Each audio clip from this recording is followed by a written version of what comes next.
Hello student, class 10, SST chapter 6, Central Government. So, as you know that in our last class, we just learned about Rajya Sabha. Clear? So the part and we can say as the component of the parliament are president first and then two houses. The first is Lok Sabha and second is Rajya Sabha. So we learned about the Rajya Sabha. So today's topic is power and function of the parliament. Power and the function. What kind of power and function parliament have so that it can just implement laws and just implement rules and regulations on a nation's to work on its bureaucracy and its members. Clear? So the first is the legislative power. Clear? Legislative power. So what is legislative powers? The main function of parliament is to create laws keeping in the view national interest, राष्ट्र के हितों को ध्यान में रखते हुए ऐसे law जो किसी भी राष्ट्र की किसी भी नेशन की उन्नति करें. ठीक है, तो ऐसे राष्ट्र के हितों को ध्यान में रखते हुए इनके पास में लेजिस्लेटिव पावर है पार्लियामेंट के पास में कि वो लॉज का कानून का निर्माण कर सकती है, कानून के अनुच्छेदों का, ठीक है, अमेंडमेंट्स का अनुच्छेदों का निर्माण कर सकती है. So the main function of the parliament is to create the law keeping in the view of the national interest. So the parliament has the power to make laws on the subject. There are many kind of the subject and most of there are three subject and we are just mentioned here too. So the parliament has the power to make laws on the subjects mentioned in the union माने संघीय and the concurrent list. मतलब संघीय और समवर्ती सूची के जो subjects होते हैं. Though the union parliament and the state assemblies, union parliament भी होती है, संघीय सरकार होती है और state assemblies भी होती है, विधानसभा और विधान परिषद विधान मंडल होती है, can make laws on the subject of the concurrent list. समवर्ती सूची के subjects पर ये कानून बना सकते हैं. Subjects of the concurrent list has the parliament laws over its state legislative laws in the case of the contradictions. परंतु अगर जो कानून किसी राज्य सरकार के द्वारा या विधानसभा द्वारा किसी कानून को बनाया गया है और उसी कानून को अगर संघीय सरकार कुछ परिवर्तन के साथ में बनाती है तो वो क्या हो जाएगा, वो स्पेसिफिक जो लॉ है वो ओवरराइड्स हो जाएगा. मतलब कि उसके स्थान पर जो संघीय सरकार ने जो लॉ बनाया है उससे संबंधित उसको प्रायोरिटी दी जाएगी बनिस्बत की विधानसभा ने जो कानून बनाया है. आप वापस समझ लीजिए, अगर एक ही टॉपिक है and if the legislative assembly of the state make any laws and it is not as same as the union legislative assembly, so the union law will overridden on the legislative assembly of the state. It is clear? It means so the legislative laws in the case of the contradictions laws on the residual subjects can also be made by the parliament. और भी विशेष और अन्य कुछ subjects हैं और कुछ बचे हुए सब्जेक्ट्स हैं, उन पर भी कानून बनाने का अधिकार जो है वो स्पेसिफिक पार्लियामेंट को दिए गए हैं. So and so what kind of knowledge you gain from the legislative power? The legislative power means to make laws. Clear? So here we have the two contradictions that state governments can also create laws by their parliament process and the union it means the संघीय सरकार जो सभी राज्यों को मिलकर सरकार बनती है वही तो संघीय सरकार होती है. तो जो सरकार एक संघ के रूप में जो कानून बनाती है वो और एक स्टेट एक राज्य कानून बनाता है, वो ये दोनों कानून बनाने की क्षमता रखते हैं। परंतु जब विवादास्पद स्थिति आ जाती है किसी एक कानून को लेकर, तो जो केंद्र सरकार ने कानून बनाया है वो राज्य सरकार के ऊपर क्या हो जाएगा, इम्प्लीमेंट हो जाएगा। मतलब राज्य सरकार द्वारा बनाए हुए कानून को प्राथमिकता प्रायोरिटी नहीं दी जाएगी। राज्य सरकार द्वारा बनाए हुए कानून को केंद्रीय सरकार द्वारा बनाए हुए कानून को उस सब्जेक्ट पर प्रायोरिटी दी जाएगी। क्लियर? जिस सब्जेक्ट पर स्थिति विवादास्पद है, दोनों में कॉन्ट्रडिक्शन है, विवाद है। क्लियर?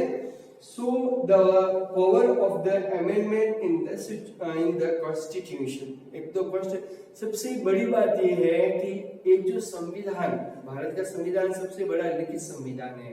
क्लियर? तो उस संविधान में समय के साथ में कई सारे परिवर्तन करते रहने पड़ते हैं, और उन परिवर्तनों को करने के लिए सरकार के पास में पावर होना चाहिए कि they are authorised to make any kind of change in the constitutions by a specific process. Clear? So here we have the power of the amendment in the constitutions. The parliament has got the significant power. Parliament के पास में बहुत ही significant, अद्भुत और बहुत ही प्रखर power है in the relations to the amendments in the constitutions बनाने के मतलब कि जो अपना संविधान है, उस संविधान के अंदर किसी भी तरह का अगर हम परिवर्तन चाहते हैं तो उस परिवर्तन को करने का अधिकार जो है वो किसके पास में है, पार्लियामेंट के पास में है। ठीक है, संविधान संशोधन का, जिसको हिंदी में क्या कहते हैं, संविधान के अंदर संशोधन करना। Clear? So a bill for amendment, तो इसके लिए जो है वो स्पेसिफिक बिल लाना पड़ता है कि हमने जैसे धारा 370 के बारे में आप देख लीजिए, कश्मीर का एग्जांपल आपके सामने लेते हैं, तो धारा 370 जो है वो गवर्नमेंट ने इम्प्लीमेंट करी कश्मीर के अंदर। फिर उसको हटाने के लिए एक स्पेसिफिक प्रोसेस था कि या तो वहां की विधानसभा, कश्मीर की विधानसभा खुद इस विधेयक को पास करे कि वह हम जो है वो भारत सरकार के संविधान को स्वीकार करना चाहते हैं, और साथ ही साथ सभी विधानसभाओं सभी राज्यों की विधानसभाओं की सहमति के साथ एक संघीय रूप में भी उनकी जो है सहमति चाहिए। तो और इसके साथ ही ये पूरा प्रोसेस जो है वो बहुत लंबा था। तो इसकी जगह पर क्या हुआ, इसकी जगह पर हुआ ये कि मोदी सरकार ने जो थी सरकार, एग्जिस्टेंस सरकार थी, मोदी सरकार ने अपना जो है वो उन्होंने वहां की जो गवर्नमेंट थी कश्मीर के अंदर और जम्मू और कश्मीर के अंदर, वहां से उन्होंने उनको अपना मत दिया था और वो मत उन्होंने वापस ले लिया। क्लियर?